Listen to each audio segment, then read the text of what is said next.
Quand la gloire est toujours là, cela signifie que Dieu est encore là. Si tu ne vois pas la gloire, c'est que Dieu est parti.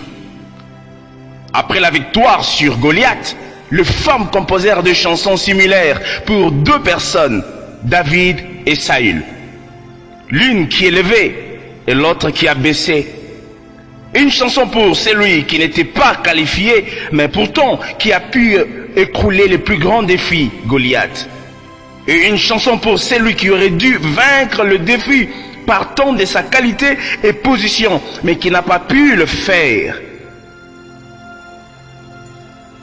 L'échec, c'est quand tu faillis dans ce que ta position te demande. On se moquera de celui qui est en hauteur pour ne rien produire. Et on élèvera celui qui est en bas de la montagne, mais qui montre le chemin. Tes efforts peuvent te faire accepter. Ton courage peut te céder la place. Ton intelligence peut te procurer du pain. Ton diplôme peut te céder un poste. Tes relations peuvent t'amener à la grande table. Mais un jour, toutes ces choses te deviendront amères et lourdes. Le jour où Dieu se détournera de toi à cause de ton péché. Quelle que soit ta position et tes qualités, il viendra un jour où le plus grand défi viendra. Ces jours-là, tu comprendras qu'il existe plus grand que toi. Seul celui qui marche dans le pas de Dieu n'est pas surpris par que ce soit et qui que ce soit, car seul Dieu devient sa limite. Anne était stérile, Pénina, sa rivale, féconde. Et pourtant, malgré sa bonne position de femme productive d'enfants, aucune des enfants de Pénina ne furent connus, ni même leurs œuvres. Anne reçut plus tard un fils dans la présence de Dieu. Je voudrais te dire que même si tu es arrivé en retard, ce que tu recevras dans la présence de Dieu est 1000 fois meilleur que ce que les autres ont reçu avant. Ce qui vient de Dieu s'impose, marque l'histoire et le temps. Le fils de Anne, c'était le prophète Samuel. Je prie que Dieu te donne ce qui dure et ce qui fera de toi un modèle dans cette génération et les générations à venir. Ce qu'on reçoit de Dieu a une longévité hors du commun.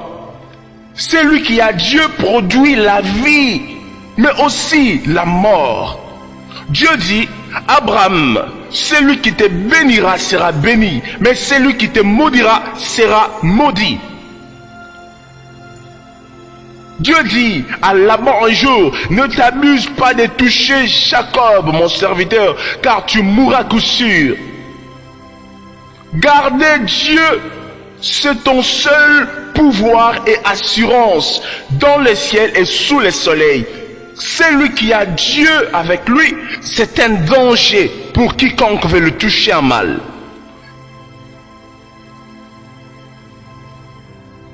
Si tu vois Uza toucher l'arche de l'alliance et rester vivant, c'est qu'il y a deux possibilités. Soit c'est un faux arche de l'alliance, soit c'est vraiment l'arche, mais dépourvu de sa gloire. Il a perdu ce qui faisait sa valeur. Le faux arche de l'alliance, c'est le faux chrétien. Il prie comme nous, mais son cœur est rempli de malice et de haine. Ils ne connaissent pas la vraie voie du pardon. Il prêche mais ne vit pas ce qu'il dit. C'est un menteur, un escroc. Il sanctionne les autres et les condamne pour moindre que ce qu'il fait en cachette dans le noir. Uza n'était pas qualifié pour toucher l'arche et pourtant il osa le faire et il mourut sur place. Il y a deux gens et des choses qui ne sont pas qualifiés pour te toucher. Vu que tu as Dieu, les sorciers ne sont pas qualifiés pour te toucher. Les démons ne peuvent pas te toucher. Le monde et sa perversion ne peuvent pas te toucher. Tu es l'arche de l'Éternel. Si ces choses te touchent, alors il y a un problème. Le faux chrétien est frappé par ces choses. Deuxièmement, j'ai dit que si ce n'est pas le faux arche, ça doit être l'arche mais dépourvu de sa gloire. Oui, L'onction peut toucher n'importe qui pour un but précis pendant un temps, mais pas la gloire de Dieu. L'onction peut demeurer sur un pasteur et un chrétien impédique et impur, mais pas la gloire de Dieu. L'onction est une capacité que Dieu donne mais sa gloire, il ne la partage avec personne. Adam était chassé du jardin pour ne pas souiller la gloire de Dieu. Et pourtant l'onction demeura sur lui, car malgré son péché, il continua à dominer sur la plupart des créatures comme Dieu le lui avait dit. Satan fut chassé du ciel parce qu'il voulait la gloire de Dieu, mais l'onction demeura sur lui. Il en utilise pour accomplir le mal sur les hommes, même jusqu'à aujourd'hui. Même l'âme de Balaam fut touchée par l'onction et par l'encouronnement humain, sans pour autant étudier l'alphabet. La présence de l'onction sur toi ne doit pas te garantir la présence de Dieu, car il est possible d'être loin de Dieu et avoir son onction. La gloire de Dieu demeure et agit là où Dieu est gardé. Le cœur qui garde sa parole garde Dieu, car Dieu est sa parole. Dieu et sa parole sont un. L'arche qui n'a pas la gloire de Dieu ne fait peur à personne. Le chrétien qui n'a pas la gloire de Dieu ne fait peur à personne. Ce qui fait que beaucoup des églises aujourd'hui ne font pas peur aux démons, ne font plus peur aux sorciers. Combien il y a des églises où nous trouvons ces gens être à la modération, ces gens être le pasteur assistant, ces gens être des protocoles, ces gens être des intercesseurs, des sorciers, des occultistes, des francs-maçons. Voilà pourquoi même un stagiaire sorcier peut te toucher et te manipuler comme bon lui semble. Voilà pourquoi tu es si facilement manipulé par les choses du monde. Tu es incapable de dire non au monde à cause du fait que la gloire de Dieu est partie. Qu'est-ce qui fait fuir la gloire de Dieu dans la vie de quelqu'un? C'est quand Dieu n'est plus le centre de ta vie. C'est quand Jésus-Christ n'est plus ta vie.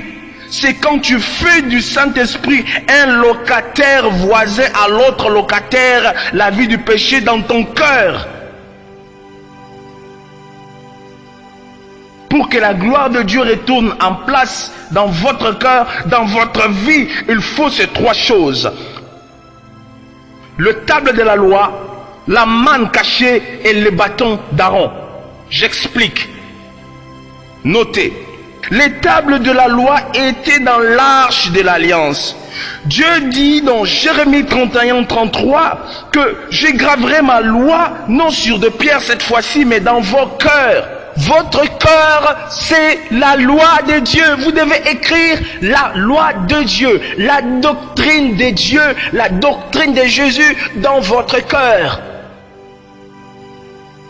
Combien sont ceux-là qui vont à l'église, mais qui n'ont point la doctrine de Dieu en eux?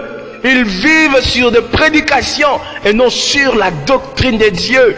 La doctrine, c'est les rails qui t'amènent vers la destinée. Tu dois garder la parole de Dieu, non dans ta Bible, mais dans ton cœur. La parole de Dieu est faite, elle est enseignée, non pour être écrite dans des calepins, dans des cahiers, dans votre agenda, mais ce sont des choses faites pour être écrites dans votre cœur. Vu ce que tu vois dans la Bible, tu dois maîtriser la doctrine de Jésus. Deuxième chose, la Bible dit que la manne qui tombait du ciel était dans l'arche. La manne tombait chaque matin. Et il était interdit de la garder pour ensuite la manger encore demain. Car demain, il fallait qu'il y ait encore une nouvelle manne qui devait descendre. On ne devait pas manger la manne ancienne. C'est ici l'image de la révélation. Celui qui a la doctrine de Jésus-Christ dans son cœur est forcément illuminé chaque jour. Il est prophétique, il reçoit des révélations chaque jour. Il est impossible que tu aies le Saint-Esprit que tu respectes l'enseignement de Jésus, que tu marches dans la doctrine de Christ sans recevoir le renouvellement de la révélation de Dieu chaque jour. Jésus a dit dans Jean 15, le verset 7, « Celui qui demeure dans l'amour de Jésus-Christ, Dieu n'a plus de secret pour lui, car Christ l'appelle mon ami. » Frère, quand tu vis dans l'amour de la parole des Écritures de Dieu, chaque jour, Dieu vous révélera des choses. Ça va de soi, c'est automatique. Troisième chose, pour que la gloire de Dieu reprenne sa place, enfin, le bâton qui avait fleuri était aussi dans l'arche. C'était le bâton d'Aaron, le bâton qui s'était démarqué d'entre plusieurs. Le bâton qui accomplit des prodiges en Égypte. Et la doctrine, la révélation et de l'autorité. Car le bâton ici signifie et représente l'autorité que nous avons en Jésus-Christ. Tu ne peux pas te limiter à lire et garder la parole dans ton cœur. Prends autorité, instaure le nom de Jésus-Christ partout où règne le ténèbre. Ce que tu as lu, tu dois le vivre et l'instaurer, l'imposer. Notre autorité provient de la foi sur ce qu'on a lu dans sa parole et sur ce qu'on a écouté. L'autorité chrétienne provient de deux éléments, la doctrine et la révélation. Si vous trouvez dans l'arche le table de l'alliance de la loi de Dieu, et vous trouvez à gauche la manne cachée, c'est que normalement il doit y avoir un bâton quelque part. Si vous voyez dans la vie de quelqu'un la doctrine être respectée et la révélation être présente et renouvelée chaque jour, cette personne doit forcément avoir de l'autorité. La doctrine chrétienne sans la révélation ne produit rien du tout, pas d'autorité. Il faut les deux. La révélation actualise la Bible et la synchronise dans notre vie. La foi dans ses résultats produit de l'autorité. Cela éclate forcément la gloire de Dieu.